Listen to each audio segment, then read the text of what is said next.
त्र्यंबकेश्वर मंदिरात दर्शनासाठी भाविकांची लूट, 2 भामट्यांवर गुन्हा दाखल.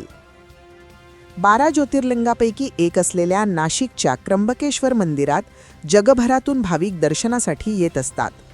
मंदिराचे अधिकृत नियमानुसार दर्शनासाठी 200 रुपयाप्रमाणे देणगी दर्शन पास सुविधा सुरू आहे.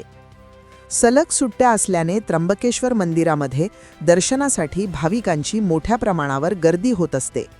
म्हणून गर्दी असल्यावर भाविकांना रांगेमध्ये राहूनच दर्शन करावे लागते.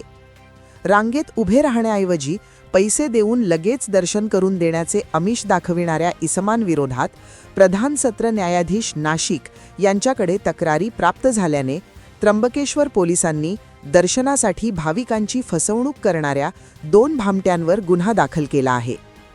11 एप्रिल रोजी नाशिक शहरातील पंचवटी येथील 2 भाविक दर्शनासाठी श्री क्षेत्र त्र्यंबकेश्वर येथे 200 रुपये दराचे देणगी दर्शन पास घेऊन दर्शन रांगेत उभे असताना एका संशयित इसमाने त्यांना भेटून, "मी तुम्हाला 10 मिनिटात दर्शन करून देतो.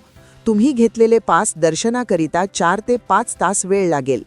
मी तुम्हाला 3000 रुपयेमध्ये VIP दर्शन करून देतो," असे सांगून सदर संशयिताने त्याचे साथीदारासह यातील भाविकांना मंदिराचे आत प्रवेश देऊन दर्शन करून मंदिराचे बाहेर येताच त्यांच्याकडून VIP दर्शनाचे 3000 रुपये रोख स्वरूपात घेऊन त्र्यंबकेश्वर मंदिर देवस्थान ट्रस्टचे कोणतीही अधिकृत फी आकारण्याबाबत कुठलीही सुविधा नसताना तसेच त्याबाबत भाविकांना कोणतीही रिसीट न देता त्यांची फसवणूक केली. म्हणून संशयित गोटीराम मनाजी पेहरे राहणार खडकवाडी त्र्यंबकेश्वर नाशिक व फरार अभिषेक कडलग राहणार त्र्यंबकेश्वर यांचे विरुद्ध त्र्यंबकेश्वर पोलीस ठाण्यात गुन्हा दाखल करण्यात आला आहे. सदर प्रकरणी प्रधान जिल्हा सत्र न्यायाधीश RN रोडके, श्री क्षेत्र त्र्यंबकेश्वर मंदिर संस्थानचे अध्यक्ष जिल्हा व अतिरिक्त सत्र न्यायाधीश श्रीमती PV घुले तसेच नाशिक ग्रामीण जिल्हा पोलीस अधीक्षक बाळासाहेब पाटील यांच्या मार्गदर्शनाखाली त्र्यंबकेश्वर पोलीस ठाण्याचे पोलीस निरीक्षक महेश कुलकर्णी, सहाय्यक पोलीस निरीक्षक राजेश गावित, सचिन जाधव, सचिन गांगुर्डे, श्रावण साळवे, अमोल बोराडे, नंदू मुसळे, चालक अंकुश भोईर यांच्या पथकाने सदरची कारवाई केली आहे.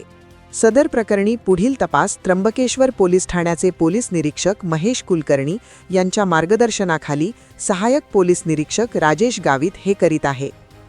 श्री क्षेत्र त्र्यंबकेश्वर मंदिरात दर्शनासाठी येणाऱ्या भाविकांना आवाहन करण्यात येते की VIP दर्शनासाठी कोणीही इसम जास्त पैसे घेऊन दर्शन करून देतो असे सांगून आमिष दाखवत असेल तर लागलीच त्र्यंबकेश्वर पोलीस ठाणे अथवा त्र्यंबकेश्वर मंदिर ट्रस्ट यांच्याशी संपर्क करावा. कोणीही भाविकांनी प्रलोभनास बळी पडू नये असे आवाहन पोलीस दलातर्फे करण्यात आले आहे. Bureau report, blue star news, Nashik.